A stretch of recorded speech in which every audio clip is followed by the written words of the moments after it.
Your Excellencies, would like to thank France and the Kingdom of Saudi Arabia for convening this very crucial conference.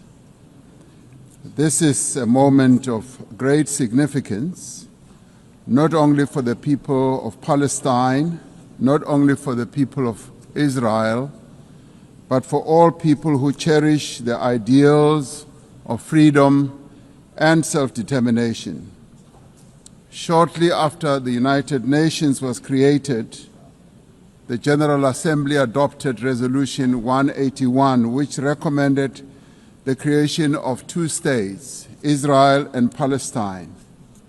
Immediately after the adoption of this resolution, only one state was created, the State of Israel, casting and ushering the Palestinians into a decades-long wilderness of statelessness, characterized by decades of occupation and now genocide. I'd like to congratulate the President of France, President Macron, for today announcing a very bold decision to support the long overdue creation and the recognition of the sovereign state of Palestine. President Macron, I stand here to congratulate you and to congratulate others who have taken this step. South Africa reiterates its firm commitment to the creation of a contiguous Palestinian state existing peacefully side by side with the State of Israel along the 1967 borders with East Jerusalem as its capital. South Africa condemned the 7th October attacks by Hamas that resulted in the deaths of more than 1,200 people. In response to this attack, Israel has unleashed disproportionate punishment against the people of Palestine. And we say here today that the only solution to this conflict is a two-state solution.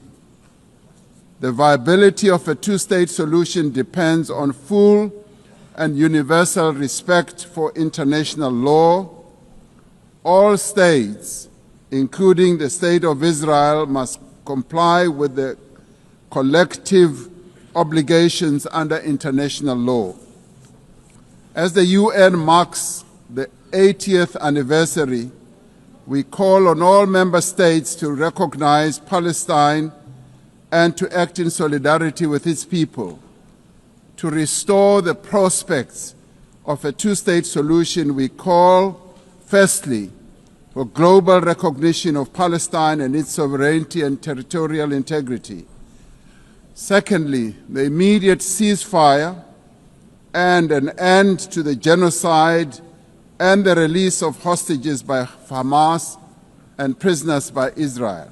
Thirdly, the full respect for international law, including the respect for UN resolutions and opinions and the decisions of the International Court of Justice. Fourthly, the removal of obstacles to the two-state solution, including a halt to illegal settlements and removal of the separation wall. Lastly, the restoration of the humanitarian aid and reconstruction of Gaza. This is a conflict that has gone on for almost as long as the United Nations has existed. And we say that as the international community, this conflict must end now, and we as the international community must act now also in unison. We must now work together to achieve a just and peaceful and lasting solution. I would like to welcome the demonstrable groundswell of support for the establishment of the much-awaited state of Palestine by 142 nations.